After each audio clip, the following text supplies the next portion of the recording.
welcome back. So this week we're here with Jared Christmas. Welcome to Brighton. Thank you. So, sorry, I think we've been nattering so much. It's a good start. Don't worry, I'm into it. You're doing this to put me at ease. I know what you're doing. This is professional. Okay, brilliant. I like it. So, Jared is a comedian from New Zealand. I am. You've been here since 2003? 2000. Were you looking at Wikipedia? Because that is all wrong. It's written by somebody at home. I have no idea, because it says that I was born in 1996 or something like that. So, yeah, I'm not 17 Was years old. it 95? 95, yeah, it was, Okay, you're right. Cool. Yeah. All right then.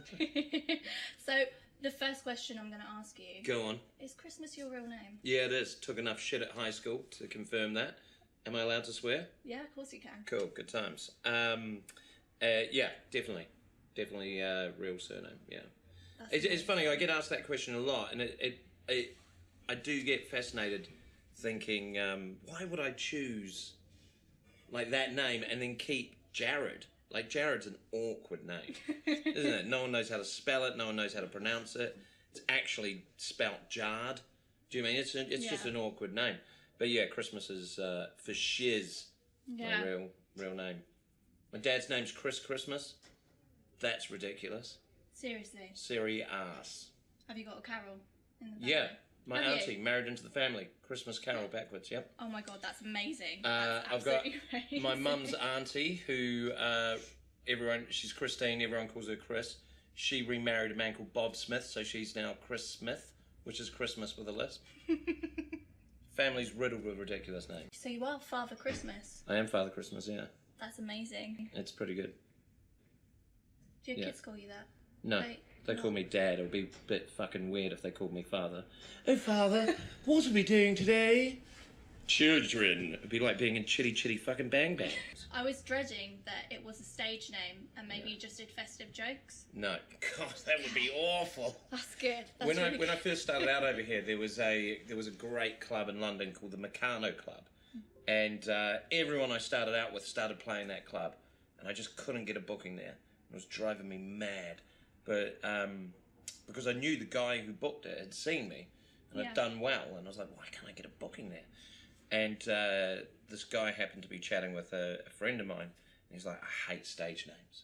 The one I hate out there at the moment is that Jared Christmas guy. It's an awful stage name. And my mate said, it's his real name. And he was like, really? Oh my God, I haven't booked him for 3 years because I hate his... So I finally did the gig, and then 2 weeks later the gig closed down. Oh, so that'll teach you, mate. Yeah. Oh, God. Okay, second question. Second question. No, that was the second. Let's do third. Let's do the third one. Fuck the third, go to the fourth. So, you started being a comedian in the 90s. Yeah. Is that right? So, how did you get into it? Where did you first start off? Okay, good question. Brilliant. This is great. It's getting me thinking. I like it. That's really good. So I started doing sort of theatre sports, you know, like improv. Okay. In New Zealand, theatre sports was part of schools. So you could take theatre sports as an after-school option, like taking sports. But I didn't want to get hurt. So I did theatre sports, and you got to play, you know, do competitions against other schools. You got to if you were good enough, you represented your region. Your region played against other regions, you know, and it was great. It was a great training ground, and that's where I started all my performing and stuff like that. I was doing drama and performing arts and stuff. And then when I was 18, a friend of mine dared me to do stand-up because she was putting on a performance night, and she was like, "Why don't you do stand-up?" I was like, "Yeah, I'm all right. I don't really know what it is, but I'll give it a go." And it went all right. Oh, amazing. Yeah. Mate, I would absolutely crap myself if I had to do stand-up. Well, I don't think I could do it. Yeah, no, I still get, you know, I've been doing it for 20 years, and I still get nervous about it because you might have played the room before, but it's different people, you know, so it's a different beast every single night. And you're going in with, you know, with the tools and the years of experience, you know, so if you're any good, it should be in your favour that you're going to be able to play, you're going to be able to do well. But every now and then it bites you in the ass. And it's quite funny that even after 20 years you could have a really rough gig and then your next gig back, you're a bit, you're like a wounded dog. You're like, oh, is it gonna happen again? I mean, we've seen about comedians and like comments on things online saying about being a comedian, it's not a real job, but we know a lot of things go into it. Yeah. What sort of prep do you have before you go on stage? Well, I mean, you've got to write the material, and I hear that whole "it's not a real job" sort of thing. And it's like, well, fair enough. I wouldn't want a fucking real job. I've had real jobs. I worked in call centres. Hard work, though. Yeah. What, comedy? Yeah. Yeah, sure. Of course it is. But if you're good at it, then it's more like play than work. And I've been the sole income earner in my family for 9 years now. Do you know what I mean? So I guess you could say, someone saying it's not a real job, it's like, well, how have I afforded to buy a house then? Do you know what I mean? I've kept my family fed. It is a job, right? And as a comedian, if you want to earn money, you have to act professionally. You have to do professional things, like you have to get your admin sorted, you have to pay your taxes, you have to, do you know what I mean? You have to send emails out to get jobs, you need to call people, all that sort of shit. And the fun stuff is being on stage, being creative.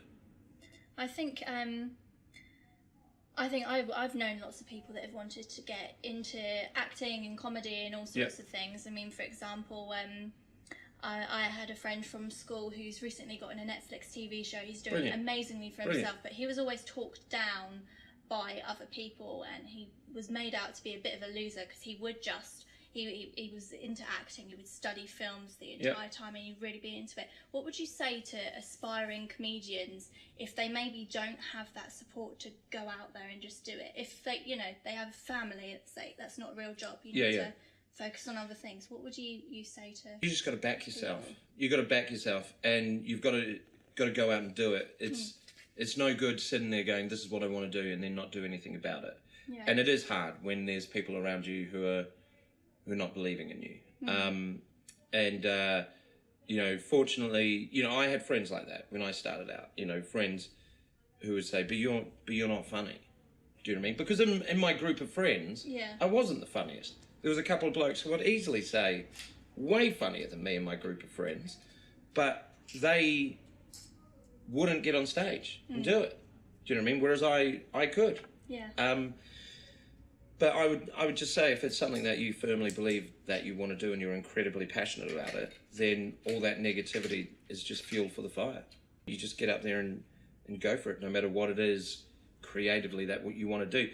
Because that's the thing about creativity and creative pursuits, is there's always going to be people who think it's a waste of time and you shouldn't do it. You never get anyone going, my dream is to be an accountant, and someone else is like, you'll never make it as an accountant. Do you know what I mean? It's all creative jobs. So if that's where you want to go, you've got to thicken your skin up. And you just got to back yourself. And it sounds like that's exactly what your mate did. He studied, he put the belief in, probably did acting classes and all that sort of thing. What annoys me is when people are like, yeah, I really want to be an actor. Well, what are you doing about it? Oh, nothing. Do you know what I mean? What, you're just going to walk down the street and someone's going to spot you? And even if that happens, you haven't got the skills to back it up, right? You've got to do shit. You've got to take classes. You've got to learn from people. Comedy, sometimes I think, like when a comedian becomes big, it can seem like they're a success overnight. But they're not. They've had 10, 15 years of being on the road, gigging all over the place, doing shitty pubs everywhere, and then sort of getting better at their craft and honing it. Behind every successful creative person is years of development and of learning. And that's what I think this whole culture at the moment of chase your dream, X Factor, Britain's Got Talent, is just, you got to put the legwork in. There's no shortcut to success. There's no successful part-time comedians. There's no successful part-time actors. Any creative pursuit, people will do okay if they're part-time with it. But if you're not dedicating everything to it, then you got to go all in. Go hard or go home, mate. So you've worked with a lot of big names. I have, But who would you say at the moment is a rising star? Is there anybody you could think of that is a rising star that maybe our viewers could take a look at and support? I think there's a comedian, Maisie Adams. She's gonna be she's well and truly on her way. I think she won So You Think You're Funny, which is a big new act competition in Edinburgh, and then the next year did an hour show in Edinburgh, and then was nominated for Best Newcomer. And she's just really funny, and she's got her head screwed on, and she's a hard worker, and importantly, very funny. So I think you might be seeing a bit more of her soon. So yeah, we've got a bit of a silly question for you here. Go on. If you were to have 3 guests for a dream dinner party. 3 guests for a dream dinner party. Yes, anyone. You, and you. It's happening now. I'm living the dream. Dream dinner party. God, that's a good question. Hitler, Stalin, and Attila the Hun, and then I would just leave the room. You know what? Just see the shit hit the fan. When I looked at my notes earlier, and that question was on there, I thought he's going to say something like Hitler. Yeah. I thought, no, he won't. That was the first name that popped into my head. No, it'd be interesting just those 3. To see what happens there. Just get 3 absolute in the room and poison the food. Right? And you're like, oh, hey, thanks for coming over, guys. Oh, I've just got to pop out. And then watch them all slowly die a painful death. Have you got anything on your professional bucket list? Things that you're aiming towards, or things you want to be doing? I guess on the bucket list, I'd love to write a sitcom or a movie and get that made. Just get that whole process going. I'd like to do more acting, sort of thing. So yeah, that sort of stuff. As long as it's creative and it's fun, then I'm up for it. Is there anybody that you'd love to act with? Like any I don't know, any comedian actors as such, anyone in particular? Ryan Reynolds. Amazing. Yeah, because I just look at him. Yeah. So good looking. He's gorgeous. He's really good looking. I'd take him over Gosling. Oh, absolutely. Any day of the week. Absolutely. Hugh Jackman, chuck him in the mix. God, maybe I should have invited them to dinner. Well, it's been really... Is that it? Yeah, Seriously? I blocked out 3 hours for this interview. Oh, man. Had heaps of anecdotes prepared. Go on then, give us some anecdotes. Oh. Funny experiences from Funny experiences. Okay. How do we wrap this shit up?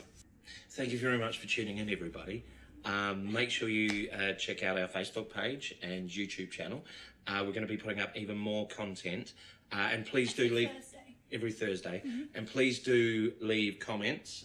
Make sure they're positive, all right? We don't want any negativity out there, all right? Donald Trump's doing that all for us, right? And Boris Johnson and Farage. They're putting all the negativity out there, and we don't need that. Let's fight that with positivity, all right? So a lot of likes, people. A lot of likes under there, and heart emojis, please. Maybe smiley face emojis. Just got to keep it all really positive, right? Because nobody likes a negative Nelly, but everybody loves a Peter positivity.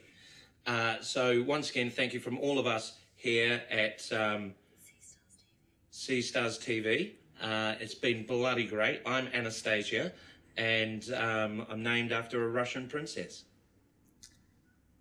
I'm so pleased you got that. That's brilliant. Yeah. Loads of people do not get that. Well, it's a Disney film, isn't it? Yeah.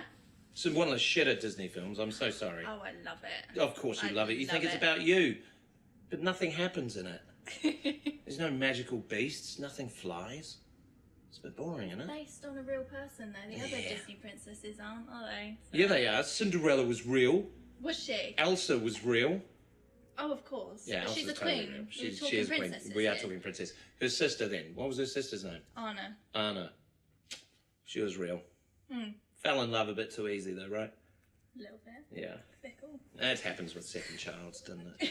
Second child syndrome. They don't find enough love from their parents, so they go out searching for it wherever they can find it.